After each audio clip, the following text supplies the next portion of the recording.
urgent. The Chicago Bears are heading into absolute chaos, face screaming in fear. A bombshell in free agency is about to drop, and there's strong buzz that the Bears could be targeting a key player to revolutionize the offense in 2025. Could this be the move that pulls us out of the chaos? Is this the salvation we've all been waiting for? High alert in the locker room. The Chicago Bears are teetering between disaster and a potential comeback. Good news and fresh problems are colliding just ahead of the matchup against the Vikings. The offense might get some last-minute reinforcements, but injuries are still haunting key players. Will it be enough to break the losing streak? Stick around, because what's coming for this team is nothing short of incredible. Social media controversy explodes. A cryptic message from a Bears player has set the fan base on fire. Is this a shot at the coaching staff? Or is there something darker behind this statement that hints at evil? Whatever's behind this could shake the very core of the team. This smells like a scandal, and you need to know everything. If you're a die-hard Chicago Bears fan, smash that like button and subscribe to the channel right now. Every second matters to stay on top of what's happening with our team. This is just the beginning, and what's coming next is nothing short of shocking. I ask you, how much longer are we going to tolerate these painful losses? The team started the season with a promising 4-2 record, but now we've dropped 4 straight games. A last-second Hail Mary? A blocked field goal to end the game? This is getting too much. But here's the thing, losses bring clarity. And that clarity points to one name, Trey Smith, the star guard from the Kansas City Chiefs, and possibly the most coveted signing of the 2025 season. Now, let me ask you, who's to blame here? The talent or the management? Because, let's be real, the issues on the offensive line are nothing new. And if there's one thing that's clear, it's that if Caleb Williams is going to survive as QB, we need to protect him. Trey Smith isn't just a solid pass blocker, he's a true game changer in the run game. Can you imagine the difference a guy like him could make? I believe if this team really wants to compete, this move has to happen. I'm telling you, Smith is only 25 and already an elite piece. But quality costs, and Spotrac projects that signing him would run about $74 million for 4 years. Now, that's a lot of money. But here's the thing, the Chicago Bears have cap space. We have the ability to make this investment.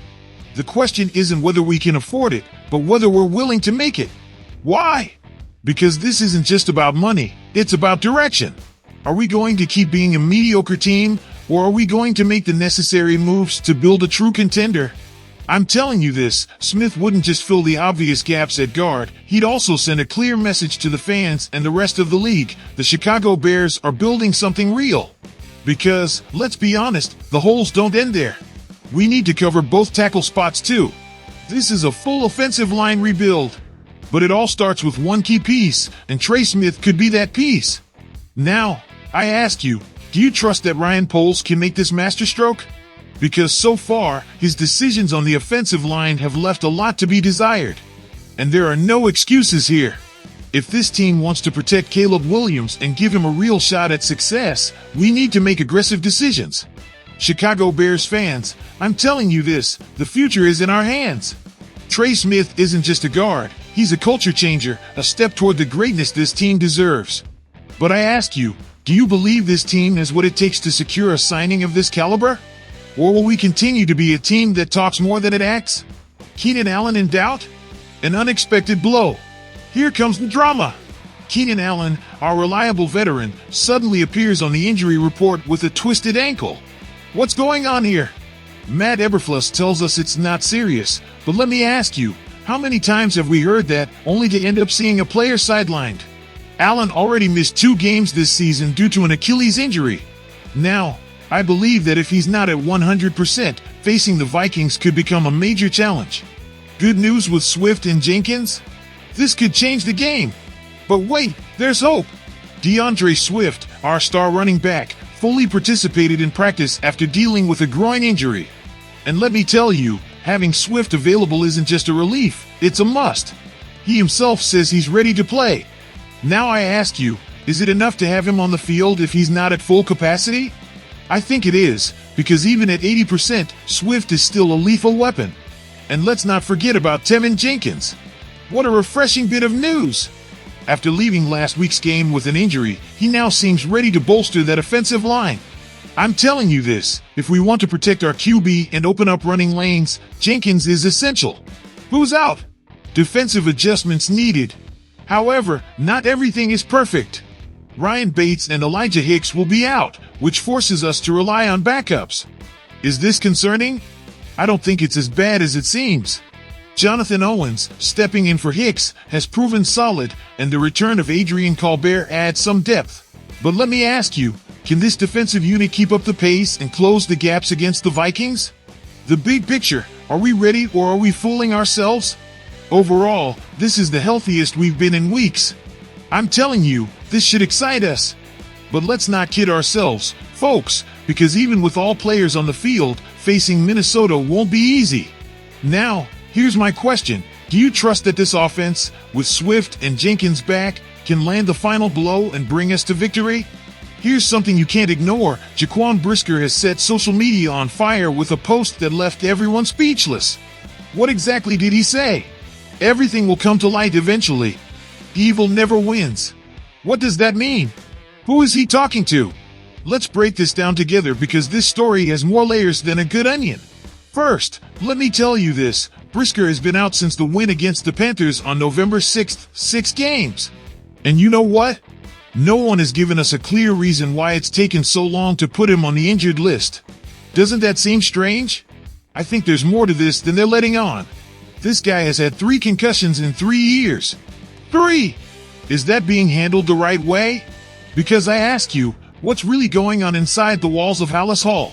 And then there's that cryptic post from Brisker. Evil never wins. Let me tell you, the speculation is off the charts, and fans are convinced he's talking about the coaching staff. Eberflus? The medical handling? The debate is wide open. Now, why would a player feel the need to write something so strong and mysterious? I think this points to some deep dissatisfaction. It wouldn't be the first time we've heard whispers of internal issues. Remember the rumors before? This could be the confirmation we all feared. And listen up, fans, it's not just Brisker who's under the radar. A lot of players this year have dropped hints about the coaching staff. If this turns out to be true, and the staff has failed to protect a player after multiple concussions, that would be unacceptable. I ask you, what does this say about the culture within our team? Is this the kind of organization we want to keep supporting without demanding real change? Now, don't get me wrong. I want the Bears to be great. I want this team to reclaim its spot at the top. But I'm telling you something, you can't build a winning team on rotten foundations. If something's rotten in the team's management, it's time to pull it out by the roots. And to wrap up, what do you think, fans? Do you really believe Brisker was talking about the staff? Is this a sign that we need a deep restructuring? Hey Chicago Bears fans, it's time to jump into the debate. Trey Smith isn't just a guard, he's a statement, a game changer that could define the team's future. But I want to know what you think. Do you think the team has what it takes to land a player of this caliber and take that step towards greatness that we've all been waiting for? Don't be shy. Drop your comments below. Now, with the possible return of Swift and Jenkins to the offense, the excitement is through the roof. My question for you is straightforward. Do you trust that this duo will be the key to delivering the knockout blow and leading the Bears to victory? Share your predictions, because every opinion counts in this community. Lastly, fans, something we can't ignore. Do you think Jaquan Brisker was really aiming at the coaching staff when he posted "Evil never wins"? These kinds of statements stir things up, but what do you all think? The comments are open for us to discuss it. This channel is more than just news, it's our community, our passion, and our voice. Subscribe now and become part of this family that lives every play like it's the last. Turn on the bell so you don't miss a second of the action. See you in the next video. And as always, bear down.